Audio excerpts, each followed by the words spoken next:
Oh boy. Okay, well, I've waited a long time to do this segment, so let's dive into it. Georgia beats Alabama. The Georgia Bulldogs are the national champions of college football. 33-18, the final score last night. I was on the field for this. It was an experience I'll certainly never forget. I really wish you guys could have had the vantage point that I have, unless you're a Bama fan. If you're a Georgia fan or just anyone else watching, I really wish you could have had the vantage point I had to be able to turn around and just look at the entire spectrum of emotion pouring out of people, both young and old. You had tears of joy. You had tears of all kind. You had so many different emotions pouring out of people, especially later in the game. So I'll get to that in just a second. But here's where I wanted to start. I was driving home last night. Yeah, by the way, I decided to drive home last night. I did my last post-game hit on the field at 1:48 a.m. I was in bed in Nashville at 5:45 a.m. Did not go to sleep because I had radio hits to do, so I haven't been to sleep yet. But had so much adrenaline after the game, just decided, whatever, I'm just going to go home. So I got home last night. I was not stuck on the road with the rest of you today. But here's what I was thinking about as I was driving home last night. Somewhere out there, between Dalton and Waycross, Georgia, there was some 13-year-old kid last night, and he was looking at his TV and he was saying, "Oh, finally." And to that kid, I want to be respectful, but I want to say, hush, and move to the side for just a second. Because again, with all due respect, this is not about you. This is about the much older gentleman or lady from your state who was old enough to vote in the 2000 election but cannot recall the last Georgia National Championship. There are some folks out there, I kid you not, who are old enough to remember watching the Challenger explosion on TV who do not remember and were not alive for the last Georgia National Championship. Last night, when I was watching this go down from field level, and then I turned and cast my gaze across that sea of humanity behind me, those were the people that were the most affected, especially by that Keely Ringo pick six, when what had been a possibility for decades turned into a reality. It turned into a certainty. You're going to win the national championship. So much emotion, incredible amounts of emotion. I've watched championships be won, but rarely do you watch one get one where the fan base has been so close so many times, in often cases against the same team, and they finally get it done. It was a sight to behold. Keep in mind, as recently as late November of last year, these are people, my home state. These are folks who legitimately believed the entire state was cursed from a sporting standpoint. And then the Braves won the World Series, and then the Georgia Bulldogs won a national championship a couple of months later, and it's got that Boston early 2000s kind of feel to it. Forget about the Falcons for a second. Just insert Georgia for the Falcons. You got the Red Sox and you got the Patriots, and all of a sudden they're just knocking down all of these fabled curses kind of happening in Georgia right now. Now, they did it in the plural in New England. Right now it's merely singular in the state of Georgia. We'll see what happens there. So many important things went down last night. Let's unpack this. First and foremost, the most important thing is Georgia won a national championship, and then you follow closely behind that with also Georgia finally beat Alabama, Kirby Smart finally beat Nick Saban, Georgia finally overcame Nick Saban. But here's to me the most important part, and I was thinking about this on my drive home. We don't have to ever find out what was down the other road. If you'll remember leading up to this, on this program, we talked about how I viewed this as a very much crossroads moment for the program that Kirby Smart's running at Georgia. And it was eerily similar to me to the crossroads that Mark Richt's Georgia program arrived at in 2012. SEC championship against the same Alabama team. It's funny how you keep running up against the same team in this conference. And Georgia came so close. And they almost punched a ticket to what would almost certainly be a national championship win over Notre Dame. They fell about 8 or 9 yards short, fell maybe one play short. They never got back again. And I know going into last night that you couldn't look at Kirby and Georgia and say, this is it, this is their last chance. No one would be that ignorant, I don't think. I certainly wasn't that ignorant, but I was of the mindset that you don't know how many more opportunities you're going to get, and you don't know if you'll ever have a better opportunity than this. And what would keep you up at night for years and years and years is if you couldn't mount a fourth quarter comeback. If you did turn it over on downs, if you did make the critical mistakes you've made before, and all of a sudden you're left wondering, what if? Alabama had all these injuries. Alabama is so young. We had a prime opportunity and we let it slip through our hands. Forget all that, because that's not a road we ever had to go down. You don't ever have to find out, if you're a Georgia fan, what was down that road. because everything they couldn't do once upon a time, they found a way to do last night. Overcame a lot of adversity. I was watching the replay, some of it, at least of this game out in the newsroom before we started the show. It's hard to remember because the second half kind of feels like a blur. This thing was 9-6 with under 4 minutes to go in the third quarter, and it ends up 33-18. And wow, all of a sudden, what used to be territory that Alabama owned in this matchup, that of course being the fourth quarter, becomes Georgia's. How about the stat here? It's my second padlock stat, but I'll go ahead and present it first. 20-9. That's how Georgia outscored Alabama in the fourth quarter. The previous 4 times these teams had played, Alabama 41-7 had outscored Georgia. So the first thing they did is they took ownership of the fourth quarter, but you remember in the weeks leading up to this thing and the weeks following the SEC championship game, this was all about yards per carry for Georgia. I never once beat the Stetson Bennett drum. I never talked about JT Daniels in any kind of serious manner. What I did say is I said, yeah, Georgia can win a title with Stetson Bennett, but it's all conditional. It's conditional on what you can do on the ground. And that's where this game was totally a tale of two halves. I texted a buddy after the first quarter had ended last night, and Alabama hadn't pulled away in the game by any stretch, but they had really settled in defensively. I texted a buddy and said, this feels like the fifth quarter of the SEC championship game. Second quarter feels like the sixth quarter of the SEC championship game. Georgia wasn't doing anything on the ground. And third quarter starts, and they're still not really doing much to write home about, and then all of a sudden it happens. You don't fill one gap. You got one high-level running back that makes one elite jump cut in a hole, and James Cook takes off down the right sideline, left sideline, depending on where you're looking, for about 67, 68 yards. That breaks the game open. Georgia doesn't pull away immediately. That's where things change totally. You want to know how much they changed? Georgia ended the game last night with 4.7 yards per carry. That's over a yard per carry better than they did in the SEC championship game. It's not a padlock stat per se. If you would have told me that number, I would think they got a much better chance to beat Alabama. But here's how big that James Cook run was. If I did nothing else but take the James Cook run away, here's how violently it swings the game.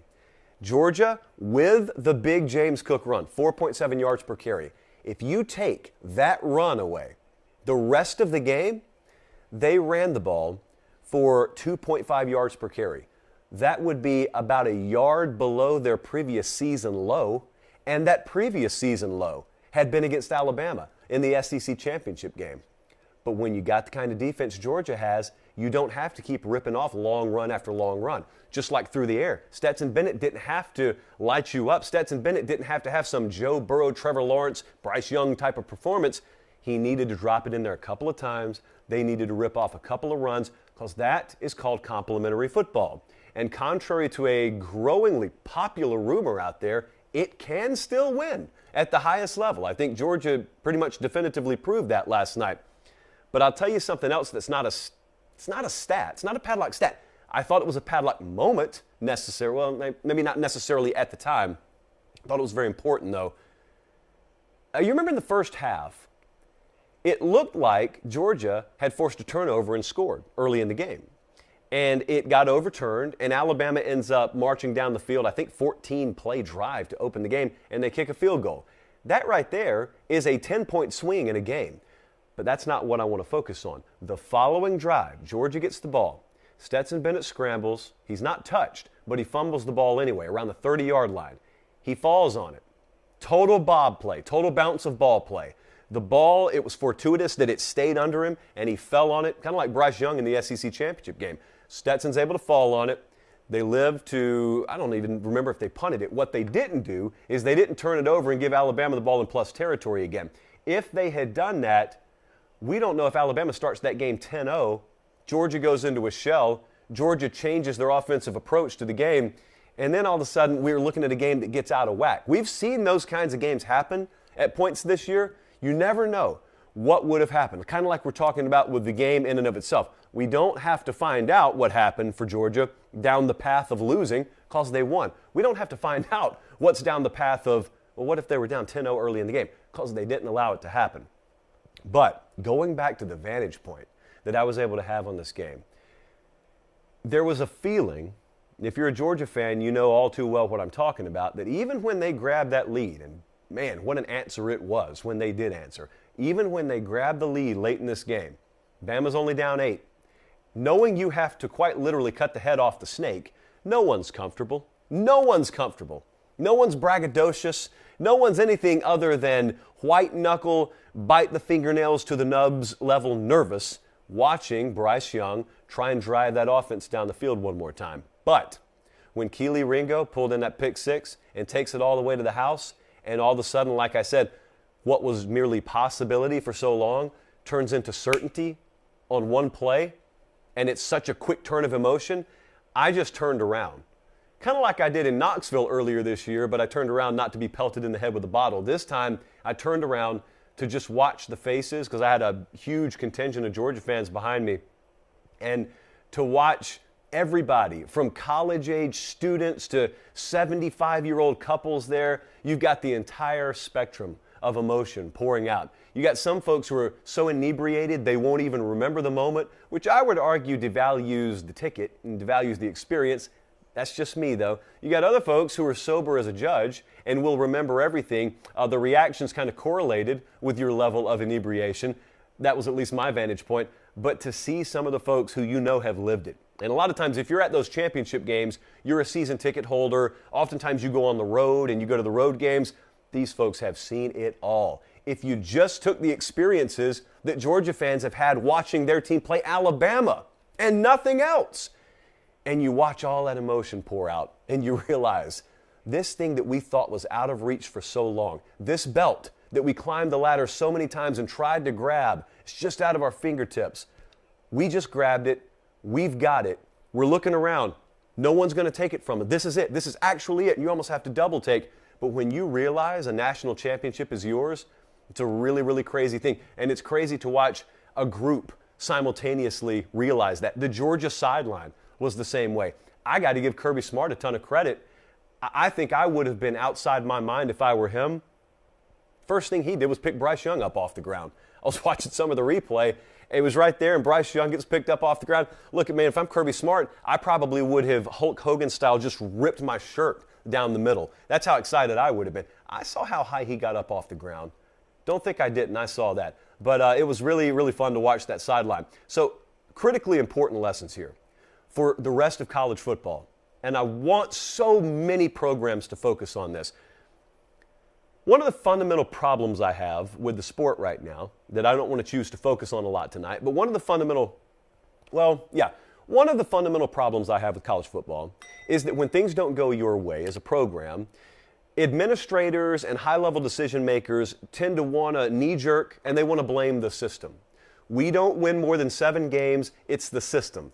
Our coach doesn't pan out, it's the system. The system is rigged against us. The system is holding us down. Well, University of Georgia has gone longer than my entire lifetime without winning a national championship. So I'm pretty sure the system was not exactly built in their favor. If you don't believe me, ask them. What did Georgia do? How did they turn their fortune? Did they rub a magic 8-ball? No. What they did is they hired the right guy. They made a critical decision to hire the right guy. And then they also made the decision to invest. Georgia paid the cost. You want to be the boss? You want to pay the cost. They did it. And so you can either make fun of that, and you can laugh at these people for being all out of whack with their priorities, or you can say good for them. What you can't do is you can't go around constantly wanting to be all in and claim to be all in, but then look at what it takes to be all in and say, oh, I don't know if we can do that and that. Now this I'm okay with. You got to do it all. You got to check every box. For a long time, Georgia had some of the boxes checked and thought they had all of them checked. Kirby Smart walked in the door and came from the place where they had all the boxes checked. And he said, you think you're all in. You're not quite all in. You want me to do what they're doing over there? That's fine. I'll accept the challenge. There's no place I'd rather accept the challenge than my alma mater, in my home state. I grew up in Bainbridge. I'm the head coach at the University of Georgia right now. But if you want that to mean as much as it can mean, you got to give me what they have at Alabama. Georgia had not done that with Mark Richt. They did it with Kirby Smart. He didn't win a title overnight, but they stayed patient with him, and they returned and returned and returned the investment. Now he returned on the investment. Here's why last night was so important. Again, if you lose, you never know how many more times you're going to get there. But you win, and now all of a sudden it's like the Roger Bannister sub 4-minute mile. Till Roger Bannister ran a sub 4-minute mile, most people didn't believe it could happen. It didn't stop him. He just kept running. He kept training. Well, finally, Roger Bannister breaks that 4-minute barrier. Well, after that, hundreds of people broke it because all of a sudden they saw it could be done. What happens at the University of Georgia right now? What kind of transformation do you see with the football program? How many more kids are attracted to Georgia than already are because all of a sudden they've seen championships can happen there? It's not just a place you go where you win a bunch of games and there's a great town you live in. Championships can be won there. There's no longer a lock on the market of promising access to championships at Alabama. Now you get to promise it if you're at Georgia. That is one of the many benefits, obviously, of winning a championship. But one more thing that I want people to take notice of. Georgia wins a championship, but they don't do it with Trevor Lawrence. They don't do it with Joe Burrow. They don't do it with Bryce Young. They did it with Stetson Bennett. A lot of people, got a little volume over here on the computer, a lot of people were wrong about Stetson Bennett. I've said before on this show last year, I didn't think Georgia was going to be able to win a title with Stetson Bennett. I kind of softened on it a little bit this year. I didn't pick them to win the game. So obviously I still didn't think they were going to win. They did win. Again, they won in a complimentary fashion. So I want you to picture being at the University of Iowa or being at Michigan State or Virginia Tech. You're not at the pinnacle of the sport right now, but you've got some rich tradition of your own. You've got an established identity of your own. You watched this game last night. If Alabama wins it with Bryce Young, your tendency is probably to say, hats off to them. Like, when are we ever going to get a Bryce Young here?